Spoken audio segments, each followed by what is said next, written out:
Mesdames et messieurs, bonsoir. Je suis très ravie de vous retrouver pour ce temps d'information à la une de ce journal. Les fêtes de Noël et de Saint-Sylvestre sont très attendues des populations. Tout le monde se précipite pour faire le plein des bonnes affaires. Les parents n'hésitent pas à profiter de ces instants d'avant-fête pour éviter les bousculades. Et en Guinée, le capitaine Moussa Dadis Camara a nié ses responsabilités aujourd'hui lors de sa première déposition devant le tribunal qui juge les responsables présumés du massacre de septembre 2009. Merci de votre attention. Depuis le début du mois de décembre, les populations se préparent activement pour la réussite de leur fête de fin d'année. C'est le moment idéal, comme disent de nombreux parents, pour éviter les bousculades à l'approche de ces grandes dates. Notre reporter Abdoulaziz Guira a rencontré certains d'entre eux, suivant son reportage. Les fêtes de fin d'année approchent.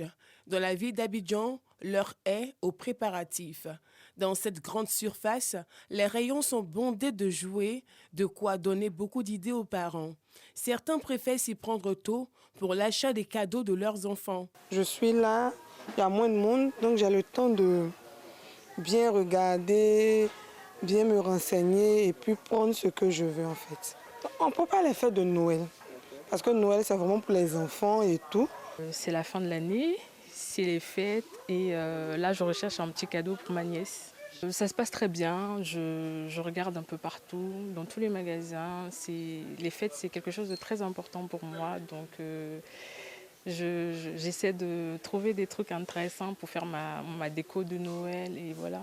Pour d'autres, fête de fin d'année rime avec décoration. Pour l'occasion, les objets de décoration en relation avec la fête de Noël et celle de Nouvel An sont les plus prisés. Actuellement, ce sont les fêtes et on a vraiment envie d'offrir des petits cadeaux aux enfants, leur créer un univers de Noël. D'abord, il y a la décoration à prévoir, donc on met l'accent sur la déco, il faut qu'on crée l'univers. On met l'accent aussi sur les cadeaux, mais on essaie de créer un esprit avec l'enfant. Parce que moi, je préfère faire mes décorations avec mon fils pour qu'il soit imprégné, c'est beaucoup plus important. Pour la fin de l'année, c'est important qu'on fasse des décorations dans les maisons, surtout quand tu as les enfants à la maison, on peut égayer un peu les enfants. Nous sommes là pour faire l'achat des jouets, plus comme c'est la fête de Noël qui est là, acheter les tout, faire la décoration, acheter des décorations et les jouets pour nos petits frères. Les fêtes de fin d'année suscitent un intérêt particulier chez les populations. De nombreux parents s'y prennent tôt pour accueillir au mieux ces festivités qui marquent la fin de l'année. Ce reportage a été commenté par Joël Gossi. En santé à présent, les responsables du CIRA, de Centre d'investigation médicale et de radiologie, ont fait parler leur cœur. Ils ont procédé ce week-end à une remise de matériels médicaux et de vivres à l'hôpital général de Bingerville. Ces dons s'inscrivent dans le cadre du 10e anniversaire de l'Institut. Yacouba Koulibaly. Patrick Ndjedo, chef du service du bloc opératoire de l'hôpital général de Bingerville, a un vœu qui lui est cher.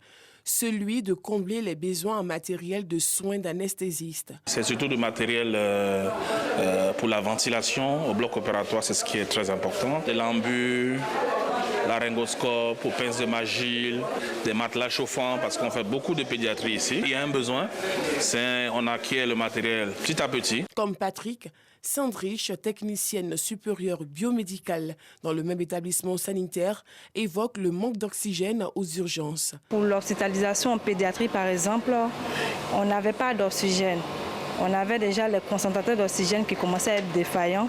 Cela nous obligeait à évacuer les enfants qui venaient soit pour un besoin d'oxygène, pour juste une oxygénation, ce n'était pas possible. Pour répondre aux attentes des agents de santé de l'hôpital général de Bingerville, Edwige Lécosson, responsable d'un centre de radiologie, a décidé de voler au secours des patients en offrant des valises d'intubation et d'oxygène pour favoriser le passage de l'air quand le patient est en dépression. Le partage de la joie de Noël, puisque nous sommes en décembre. Les patients hospitalisés sont en souffrance et je pense que le fait de leur apporter quelque chose qui les distrait de leur maladie, qui leur donne du réconfort, c'est quelque chose qui est important, surtout en cette période.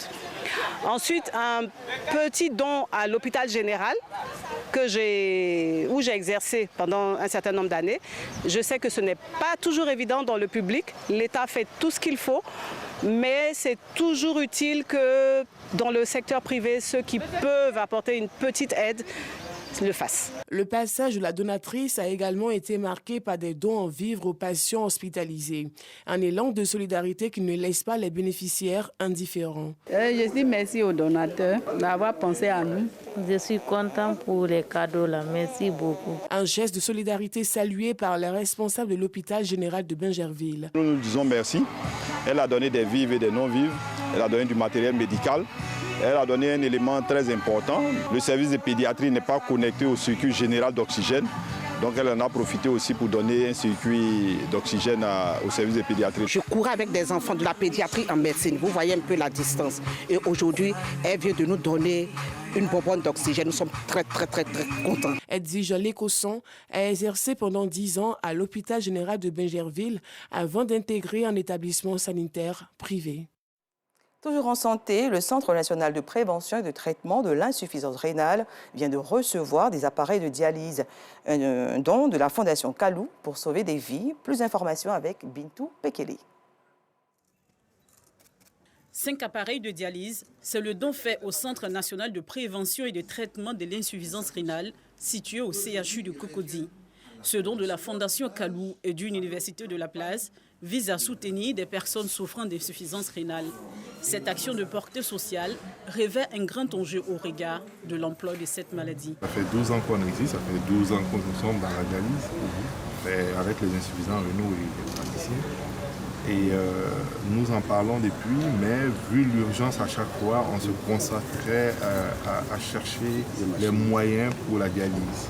Notre place dans la fondation, c'est pour aider aussi à la sensibilisation. Et les enfants aussi veulent être dans ce sens-là. Donc on va éduquer tous nos enfants qui vont nous aider à porter le message à tout le monde. À cause de l'insuffisance d'infrastructures pour accueillir les malades, le directeur du Centre national de prévention et de traitement de l'insuffisance rénale sensibilise. Le plus important, c'est de faire en sorte que les gens ne tombent pas malades. Ou alors de faire en sorte qu'il n'ait pas besoin d'arriver jusqu'à la dialyse. Et ça, c'est possible. À ce jour, la Côte d'Ivoire dispose de 10 centres de dialyse, dont 9 fonctionnels, permettant la prise en charge de 800 patients sur toute l'étendue du territoire. Revenons sur la ferveur des préparatifs des fêtes de fin d'année. Les grandes surfaces ne sont pas en marge. Elles décorent fièrement leur façade, mais aussi leur intérieur. Et les responsables misent gros pour faire rêver et surtout attirer les clients dans leurs différents espaces, comme nous dit Anicette Conan-Blessing. Guirlandes lumineuses et multicolores, boules et couronnes de décoration pour Noël, pour vous plonger dans l'ambiance des fêtes. Ici, dans cet espace situé à la Riviera Bonhoumen, dans la commune de Cocody, Sidoine Rayonis nous explique un peu le choix des clients. Pratiquement tout ça, en tout cas, tout ça. Surtout les boules, voilà, parce que c'est les boules qui sont vraiment pour les sapins. On a des accessoires, voilà. Quand on parle d'accessoires, c'est-à-dire c'est des étoiles, c'est des flocons de neige, des cerfs. Pour le responsable du personnel, tout est fait pour le bien-être des clients en cette période de fête de fin d'année. Nous avons prévu de décorer le magasin pour démontrer à nos concurrents que nous sommes le numéro 1 effectivement de la décoration. Comme c'est la fête de Noël, la lumière, il faut justement mettre beaucoup d'accent sur les guirlandes lumineuses. La décoration, c'est quelque chose d'un peu spécial et tout le monde ne s'y connaît pas. Donc nous mettons certaines choses en évidence pour démontrer, ou pour que certaines personnes puissent s'imprégner de nos décorations pour faire le même chez eux. Et ce n'est pas Fall Bamba qui dira le contraire. La décoration occupe une place importante dans son quotidien. Depuis petite, j'aime bien tout ce qui est joliment fait. Et vous voyez sur moi-même, j'aime tout ce qui brille un peu. Donc, je peux rien faire sans mettre un peu de brillant. C'est pour ça que j'ai pris une décoratrice pour m'aider un peu. Et puis voilà, le bien-être n'a pas de prix. Comme la santé, la décoration m'a coûté à peu près 800 €. La particularité de ce sapin attire notre attention. Pour Koula, ce décor est fait pour un but bien précis. C'est un élément crucial parce que une fois que le lieu est bien décoré, déjà ça attire la clientèle. Tout le monde vient s'attrouper là, en train de demander est-ce que c'est bon, c'est quoi, vous voyez. Donc je peux dire que Pour cette année, on a misé sur ça. Quand ils viennent, ils demandent le sapin, c'est à vendre, c'est joli. En même temps, nous aussi, on dit oui, c'est à vendre, mais c'est nous qui faisons. Et puis, on vend les parfums. Donc, ils s'approchent. En tout cas, c'est intéressant et puis c'est plus facile. Les origines de la décoration de Noël en abrégé déco de Noël remontent à bien longtemps. Évidemment, à cette époque, le mot Noël n'existait pas et les festivités qui ont lieu ne ressemblaient en rien à ce que nous voyons aujourd'hui.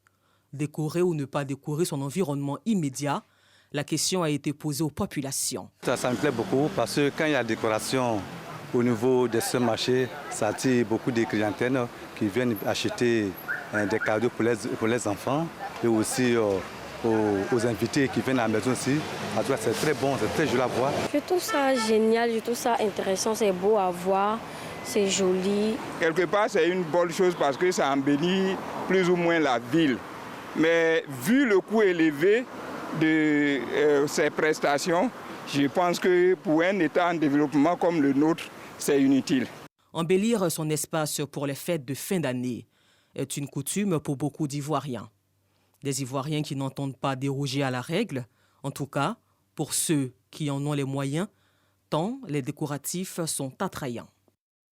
À l'international en Guinée, le capitaine Moussa Dadis Camara nie ses responsabilités lors de sa première déposition devant le tribunal qui juge les responsables présumés du massacre de septembre 2009. La déposition du capitaine Camara était le moment le plus attendu du procès qui s'est ouvert le 28 septembre dernier, 13 ans jour pour jour après les faits. Notons que le capitaine Camara répond avec une dizaine d'anciens responsables militaires et gouvernementaux de plusieurs meurtres, actes de torture, viols, enlèvements et séquestrations commis en masse le 28 septembre 2009 et les jours suivants. Rappelons qu'à cette date, les bérets rouges de la garde présidentielle avaient réprimé avec cruauté, selon des témoins, un rassemblement de plusieurs sympathisants de l'opposition réunis dans un stade à Conakry, faisant au moins 156 morts et des centaines de blessés. Un tour au Pérou où Dina Moularte a annoncé dans la nuit d'hier à aujourd'hui qu'elle présenterait un projet de loi visant à avancer les élections générales de 2026 à avril 2024. Cette décision fait suite aux manifestations qui ont déjà fait 2 morts dans la journée après la destitution du président Pedro Castillo il y a une semaine. La présidente du Pérou a également annoncé l'état d'urgence dans les zones les plus affectées par les manifestations.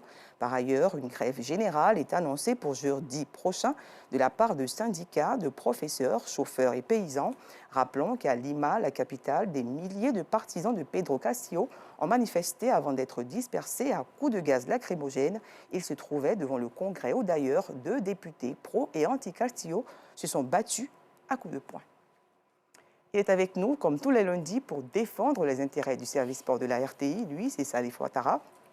Bonsoir Salif. Bonsoir Madame Dosso. Une très bonne nouvelle ce week-end. Oui, avec la victoire de Cissé Cheikh Salah, il faut saluer cette performance au Grand Prix de Riyad. Il a brillé, il a montré plus d'une fois encore qu'il était prêt pour les aventures à venir. Avant d'entrer dans le vif du sujet, suivant ce compte rendu de Samuel Betch, on se retrouve tout juste après.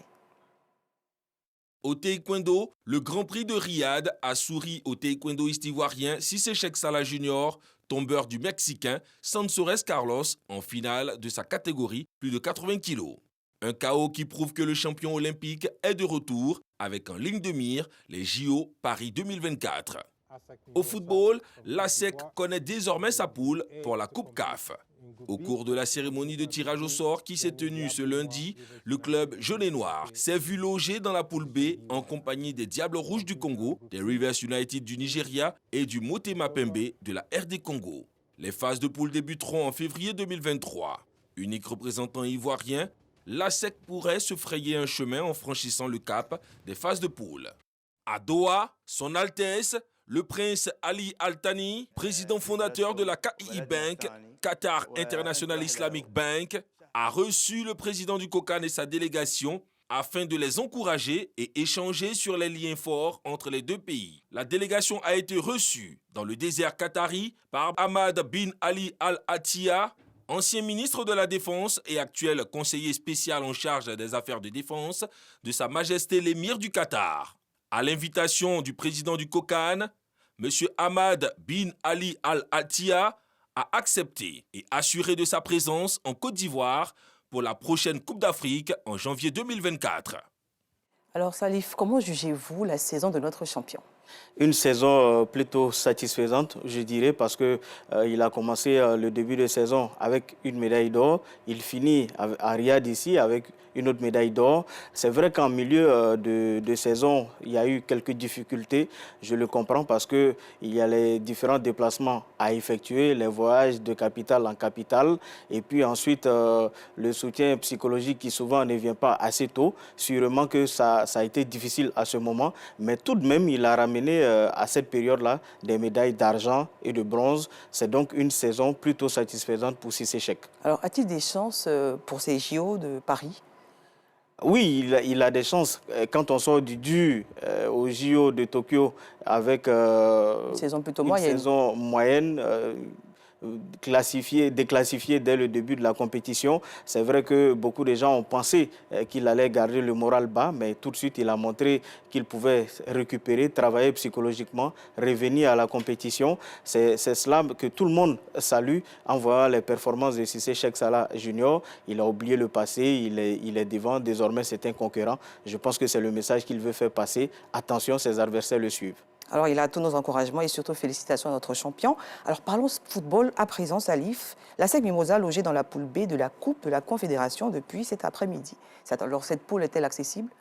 Elle est accessible. On peut le dire, elle est accessible, mais en même temps, cela peut se révéler difficile. Vous savez, Motema Pembe, ensuite les Diables Noirs du Congo-Brazzaville ou encore Rivers, qui est un nouveau club qui vient juste de naître, qui a été créé en 2016, il faut le dire. C'est vrai que ça paraît facile, mais en même temps difficile parce qu'il y a un public qui est là-bas très chaleureux, qui sort. Je pense qu'ils se sont mobilisés au niveau des Diables Noirs. Il y a même eu une réunion le samedi où ils ont estimé qu'il fallait, avec les sponsors, les partenaires, voir comment se mobiliser pour effectuer des déplacements à l'extérieur, même pour aller soutenir ce club-là qui a sa première participation. Donc il faudra faire attention parce que ça peut être prenable. Nous sommes en tête de poule, mais en même temps, je pense qu'avec le facteur public, il faut beaucoup se méfier. Alors quelle chance pour les jaunes et noirs? La chance, je pense qu'en termes d'expérience, on a vu plus ou moins comment les compétitions africaines se déroulent, notamment ces compétitions de clubs-là. La Coupe CAF nécessite beaucoup le soutien du 12e homme. Je pense que la SEC Mimosa pourrait bénéficier de ce soutien-là à Abidjan comme à Bouaké. On sait qu'on a un nouveau stade. On espère qu'il sera prêt à cette époque. Et les matchs se joueront à Yamoussoukro? Normalement et officiellement, les matchs des sélections ivoiriennes et des clubs se jouent au stade de Yamoussoukro. Mais on n'a pas trop senti la chaleur populaire par moment dans ce stade. Je pense qu'à Bouaké, où on a beaucoup senti cette chaleur-là, ça permettrait à la SEC de bénéficier d'un public plus nombreux. Et c'est très déterminant, je peux vous l'assurer. Pour ma petite expérience, le public compte beaucoup dans les compétitions africaines. J'espère que les populations viendront massivement. Alors restons dans le domaine du football et revenons sur cette visite du COCAN au Qatar. Alors pourquoi cette visite, Salif? Alors il ne faut pas tout de suite voir dans la visite une affaire de vouloir copier-coller les différentes infrastructures qui ont été installées là-bas au Qatar. Je rappelle que le COCAN était au Cameroun pour voir au moment de l'organisation de cette CAN au Cameroun qu'est-ce qui se faisait de beau. C'est le même objectif qui les a amenés à Doha au Qatar pour voir un peu au niveau de l'organisation, comment est-ce que les choses se passent. Cela peut permettre à la Côte d'Ivoire d'avoir une organisation standard. Quand on parle d'organisation, il faut tout de suite voir accueil, hébergement, transport et surtout un autre côté qui est le dialogue avec les visiteurs. Donc tout ça, ça pourrait permettre de mieux se préparer. Alors, et puisque nous parlons de Cannes, dites-nous, faites-nous le point des travaux des infrastructures en ce moment. Alors, tout de suite, le Bureau national d'études techniques et de développement a annoncé que l'aéroport de Koro va avoir une piste beaucoup plus grande, passer de 1500 mètres à 2100 mètres. Cela va dans le sens de l'organisation de la CAN. On a des routes aussi qui se font. Donc, il faut saluer cette dynamique-là qui se met en place au niveau des infrastructures routières. Merci Salif d'être passé sur notre plateau. Nous étions en compagnie de Salif Ouattara, journaliste sportif à la RTI, pour un tour d'horizon de l'actualité sportive. C'est la fin de ce journal. Merci d'avoir suivi. Je vous retrouve demain à 19h30.